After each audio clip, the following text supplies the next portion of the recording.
Imagine that you are sitting on the edge of your bed, staring at the blank document open on your laptop. Somewhere in the back of your mind, a voice whispers, "Just start. Write one sentence." But instead, you reach for your phone, scrolling aimlessly through social media.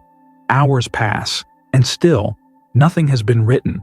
Later that night, guilt settles in like an unwelcome guest, whispering cruel truths. You're lazy. You'll never amount to anything. But what if the problem isn't laziness? What if it's something far more insidious? Something hidden beneath layers of self-doubt and exhaustion? What if the reason you didn't write isn't because you lack discipline, but because your brain is overwhelmed and it's tricking you into believing you don't care? This is the paradox no one talks about. Laziness doesn't exist. At least, not in the way we've been taught to believe. Society tells us that productivity equals worth, that effort defines character. So when we fail to act, when we procrastinate, delay, or avoid, we label ourselves as lazy. Yet here's the unsettling truth. What we call laziness is often our brain's desperate attempt to protect us from overwhelm. It's not apathy, it's survival. Consider Sarah, a young professional juggling a demanding job, family responsibilities, and dreams of starting her own business. Every morning, she wakes up determined to make progress on her side hustle. She envisions herself designing logos, drafting business plans, networking with potential clients. But by evening, all she can muster is collapsing onto the couch, binge-watching TV shows while guilt gnaws at her conscience. Is she lazy? Or is she simply drowning under the weight of expectations she can't possibly meet? Now imagine James, a college student who dreams of becoming a writer. He spends hours daydreaming about publishing novels, penning essays, and captivating audiences with his words. Yet whenever he sits down to write, anxiety grips him like a vice. The blank page feels infinite, the task ahead impossibly vast. Instead of writing, he cleans his room, organizes his desk, or scrolls endlessly online. Is he avoiding work because he's unmotivated, or because the sheer enormity of the goal paralyzes him? These stories are not anomalies. They are reflections of a universal struggle. Each of these individuals carries a version of the same question. Why does taking action feel so impossible? Why does the thought of starting, even on something meaningful, feel like climbing a mountain without gear? The answer begins to emerge when we look closer at psychology, at human nature, at ourselves. Picture Arthur Schopenhauer leaning forward, his piercing gaze locking onto yours. He might tell you that life oscillates between pain and boredom, a pendulum swinging endlessly between suffering caused by desire and emptiness born of fulfillment. Laziness in this framework is not laziness at all, but a coping mechanism. When faced with tasks that seem too daunting, too complex, or too painful, the brain defaults to inaction. Action requires energy, focus, risk, and if those resources feel depleted, avoidance becomes the path of least resistance. Yet here lies the contradiction. While avoidance may provide temporary relief, it exacerbates long-term suffering. By refusing to act, we reinforce the belief that we are incapable, unworthy, or broken. Over time, this belief calcifies into identity, shaping how we see ourselves and how others see us. We become trapped in a cycle where fear of failure begets inaction, which begets further fear, until the gap between who we are and who we want to be feels insurmountable. To complicate matters further, society perpetuates this myth of laziness. From childhood, we're conditioned to equate success with constant productivity, to view rest as indulgence rather than necessity. Schools reward students who complete assignments quickly, workplaces celebrate employees who burn the midnight oil, and social media glorifies hustle culture. In such an environment, taking breaks or struggling to start feels like betrayal, not just of others' expectations, but of our own aspirations. And yet, despite the weight of these pressures, there remains a flicker of hope, a possibility that perhaps it's not too late.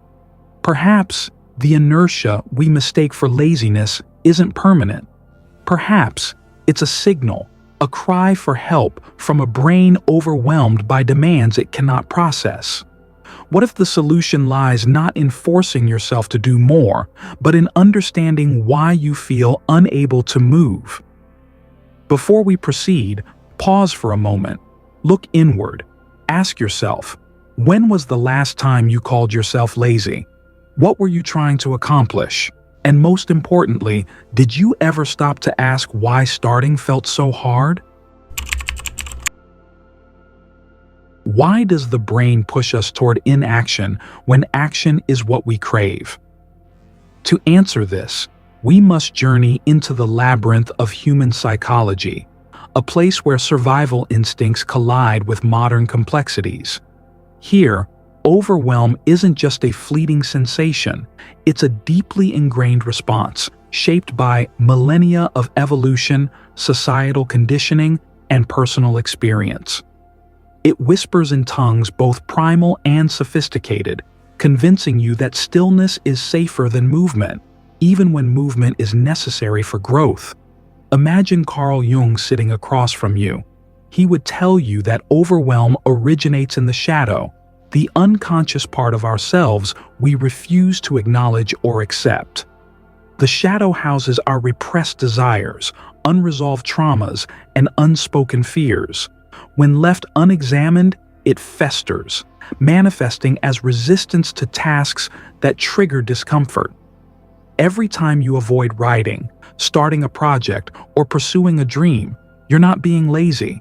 You're protecting yourself from confronting the parts of you that feel inadequate, unworthy, or afraid. Now picture Jean-Paul Sartre leaning forward, he might say.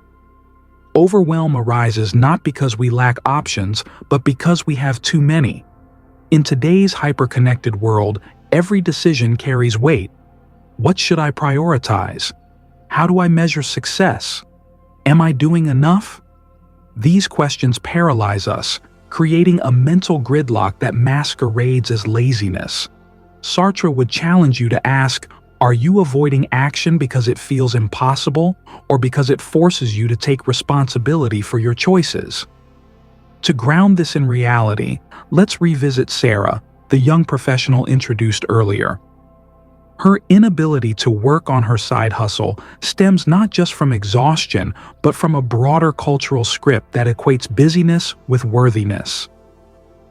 Society bombards her with images of idealized ambition, entrepreneurs launching startups, executives leading teams, activists championing causes, all seemingly driven by relentless productivity. Yet these narratives rarely address the toll such pursuits take on mental health. For Sarah, stepping away from her laptop feels less like failure and more like self-preservation. Fear convinces her that visibility equals vulnerability, solitude equals safety. James, the aspiring writer, embodies another facet of this phenomenon. His paralysis reflects a psychological principle known as task deconstruction. When faced with a large goal, writing a novel for instance, the brain perceives it as an insurmountable mountain rather than a series of manageable steps. This perception triggers the amygdala, the brain's fear center, which floods the body with stress hormones. Suddenly, even small actions, like outlining a chapter, feel Herculean. Overwhelm convinces James that he lacks talent or discipline, when in truth, he simply hasn't learned how to break the task into digestible pieces. Cultural narratives further entrench these patterns. Think about the stories we consume daily: movies, books, news headlines, all saturated with tales of catastrophic failure or overnight success. While these narratives captivate our attention, they normalize extremes, fostering envy, inadequacy, and fear of imperfection. Advertisements exploit this conditioning, selling products under the guise of efficiency. Buy this planner, use this app, drink this energy shot. Even technology, designed to connect us, often amplifies anxiety. Social media platforms create echo chambers where comparison thrives, fostering fear of missing out and perfectionism. In this digital age, overwhelm isn't just personal, it's collective, woven into the fabric of our interconnected lives. Yet perhaps the most insidious aspect of overwhelm is its ability to disguise itself as virtue. According to Viktor Frankl, who saw firsthand how individuals could find purpose even amid unimaginable horror, for him, the antidote to overwhelm wasn't escape but engagement with life, with others, with the search for meaning. He might challenge you to ask, are you running from overwhelm because it threatens your comfort or because it challenges your courage? At this point, you may feel the weight of these insights pressing down on you. You see how overwhelm operates, not just externally, but internally, how cultural scripts, psychological conditioning, and philosophical paradigms conspire to shape who you become. But understanding why this happens is only half the battle. Knowing how overwhelm takes hold doesn't automatically free you from its grip. The real question remains: how do we dismantle the structures that sustain overwhelm? How do we rewrite the scripts that limit our potential? The answers lie in confronting the mechanisms that sustain it, the cognitive traps, emotional triggers, and societal scripts that keep it alive. Only by exposing these hidden forces can we begin to dismantle them. Before we proceed, take a moment to reflect. Which scripts govern your life? Which voices, internal or external, dictate your actions? And most importantly, are you ready to challenge them? Overwhelm doesn't just happen, it's built. Brick by brick, moment by moment, it's constructed by forces we often don't even notice. These architects of overwhelm aren't loud or obvious. They work quietly in the background, shaping how we think, feel, and act. They're the cognitive biases that trick your brain, the societal pressures that weigh you down, and the habits you've picked up along the way. Together, they create a web so tight that escaping feels impossible. Permit us to look at the mental prejudice and shortcuts that evolve to help us make quick decisions but often lead us astray. Take the planning fallacy, for example. You tell yourself, I'll finish this project in 2 hours, but deep down, you know it'll take 5. When reality doesn't match your overly optimistic timeline, frustration sets in, and suddenly, even starting feels pointless. Or consider the present bias, where your brain prioritizes short-term rewards over long-term gains. Scrolling Instagram for 5 minutes turns into an hour because it feels easier and more satisfying right now than tackling that daunting task on your to-do list. These biases are amplified by neurological wiring. Your brain is wired to conserve energy, and big tasks? They require a lot of it. When faced with something overwhelming, your prefrontal cortex, the part responsible for decision-making and focus, gets hijacked by the amygdala, which screams, "This is too hard, run!" This triggers procrastination, avoidance, or what we label as laziness. But here's the catch. It's not laziness at all. It's your brain trying to protect you from burnout. Unfortunately, this protective mechanism backfires, leaving you stuck in a loop of guilt and inaction. Now zoom out further and look at societal scripts, the invisible rules that dictate how we should live. From childhood, we're taught to hustle harder, aim higher, and never settle. Social media amplifies this message, showing highlight reels of people who seem to have it all. The pressure to measure up is relentless. For many, the fear of falling behind, or worse, being seen as lazy, keeps them trapped in cycles of stress and self-doubt. Instead of celebrating rest or progress, society glorifies constant productivity, turning overwhelm into a badge of honor rather than a warning sign. Take Emily, for instance, who spends her evenings scrolling through LinkedIn, comparing her career trajectory to others. She tells herself she needs to network more, learn new skills, and land promotions faster. But beneath the surface lies exhaustion, a sense that no matter how much she does, it's never enough. Fear convinces her that slowing down means losing ground, so she pushes forward, ignoring the toll it takes on her mental health. Similarly, Caleb, a college student juggling classes, work, and extracurriculars, struggles to find balance. His calendar is packed, yet he feels unproductive because nothing ever seems finished. He blames himself for poor time management, but the real culprit is overload. Society conditions him to believe that doing more equals being more, and when he can't keep up, he internalizes failure. Here's the paradox. These systems designed to motivate us actually trap us. Overwhelm thrives on stagnation. The more we avoid action, the tighter its grip becomes. And yet, breaking free requires more than sheer willpower. It demands a shift in perspective, an understanding that overwhelm isn't about weakness, it's about wiring. Aldous Huxley might frame this struggle differently. He argued that much of human suffering arises from the tyranny of thought, the incessant chatter of the mind that distorts reality and diminishes presence. Overwhelm feeds off this noise, convincing us that every task is urgent, every deadline life or death. Success brings fleeting satisfaction, followed by new fears of losing momentum.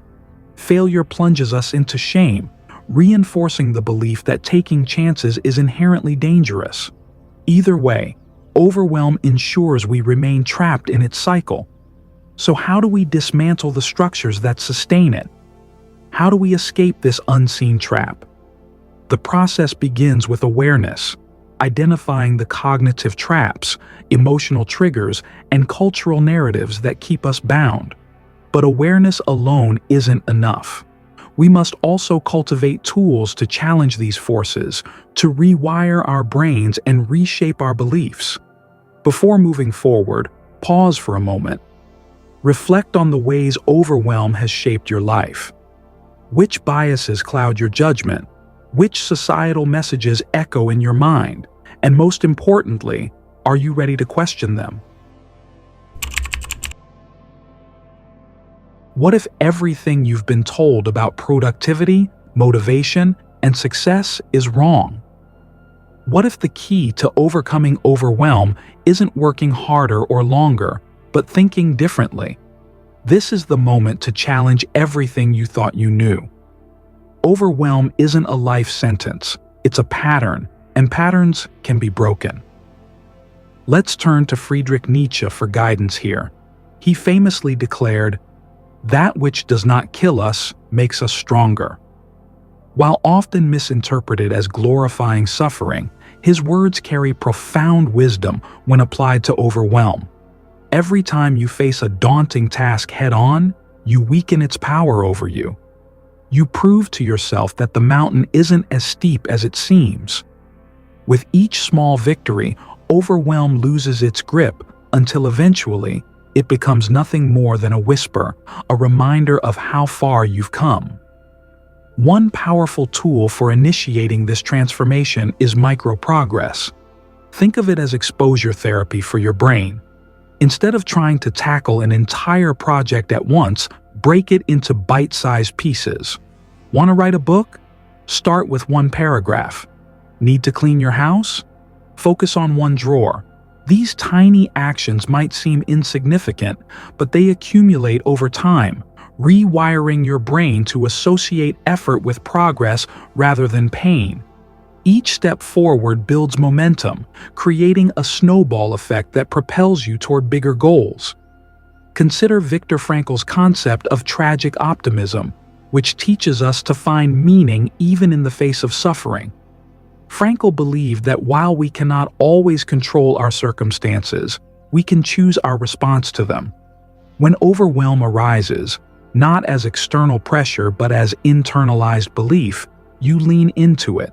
Ask yourself, what is this feeling trying to protect me from? What fear or insecurity lies beneath the surface? By reframing overwhelm as a messenger rather than a menace, you transform it from a barrier into a bridge, a pathway to deeper self-awareness and growth. History offers countless examples of individuals who harness this mindset to reclaim their momentum. Take J.K. Rowling, who wrote the first Harry Potter book as a single mother living on welfare. She didn't sit down and churn out 70,000 words in one go. She worked in stolen moments, crafting sentences during her daughter's naps. Or consider Thomas Edison, whose relentless experimentation led to thousands of failed attempts before inventing the light bulb. Both figures remind us that progress doesn't require perfection. It requires persistence. These stories illustrate a crucial point.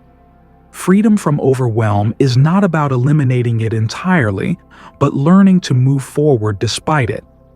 It's about seeing overwhelm for what it truly is, a construct of the mind, a projection of fear, a mirage obscuring the boundless landscape of possibility. When you stop running from discomfort and start embracing it, you unlock a level of resilience few ever reach. You begin to live not as a victim of circumstance, but as an active participant, shaping your reality with intention and grace. As we prepare to unveil the final revelation, a paradigm shift so profound it will alter how you see reality, take a moment to reflect. Which tasks have you been avoiding out of fear or frustration? What tools will you use to break the cycle? And most importantly, are you ready to step fully into action?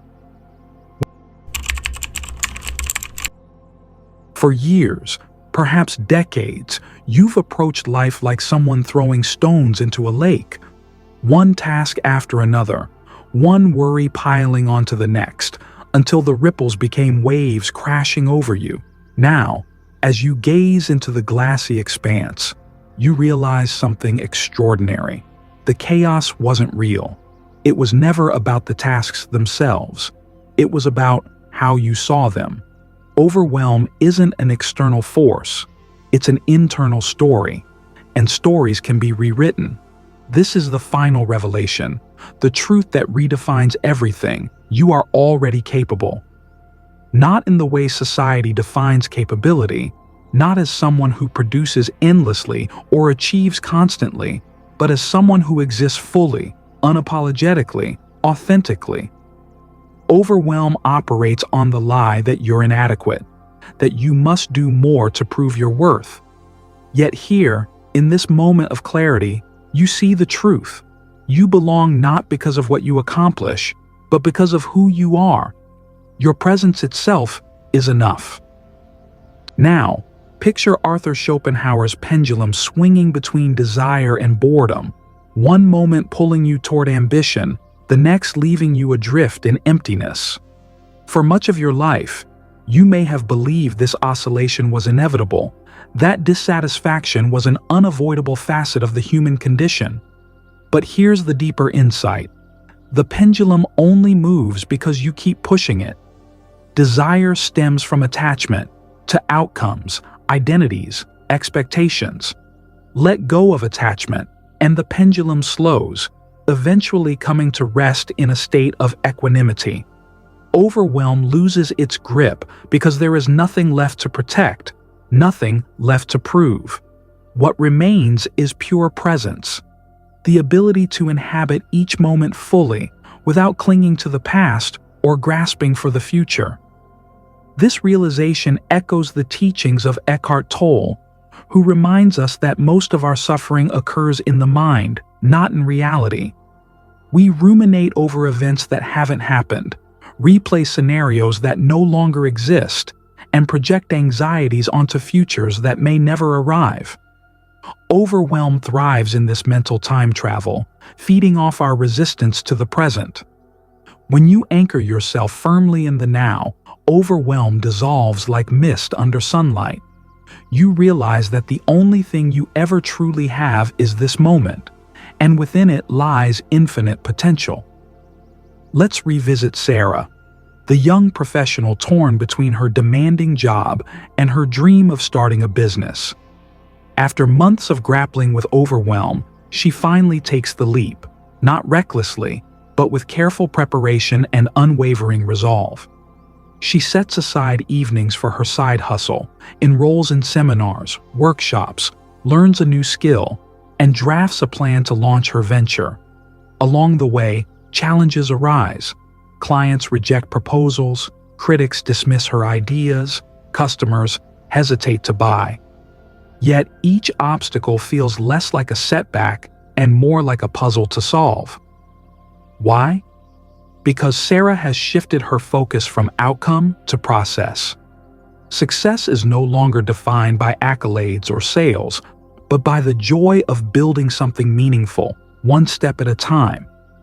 Even if her business never achieves widespread recognition, she knows she will emerge stronger, wiser, richer in experience.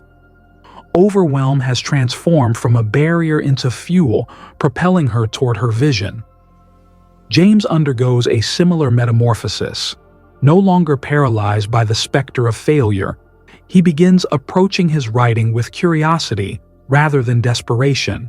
He learns to listen deeply, to express himself honestly, to cherish creativity without clinging to perfection. Writer's block still stings, rejection still lingers, but they no longer define him. Instead, they remind him of his humanity, his capacity to adapt and grow. Overwhelm becomes a companion rather than a captor, nudging him toward authenticity rather than avoidance. And Emily? She discovers that validation is not a verdict handed down by others, but a choice she makes for herself.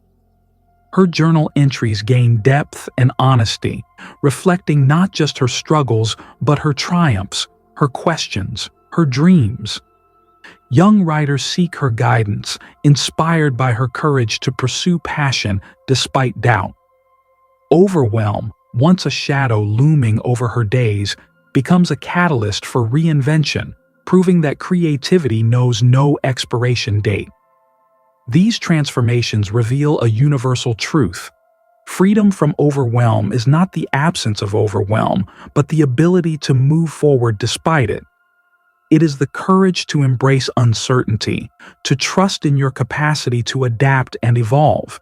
And it is the willingness to redefine success, not as the elimination of risk, but as the cultivation of resilience. As we close this journey, I leave you with this cinematic image. You are standing once again at the edge of that calm lake, staring into its mirrored surface. But this time, the wind carries no whispers of doubt, only the promise of discovery. Your legs no longer tremble, they ache to move forward. And as you take that first step into the unknown, you realize that the lake was never empty.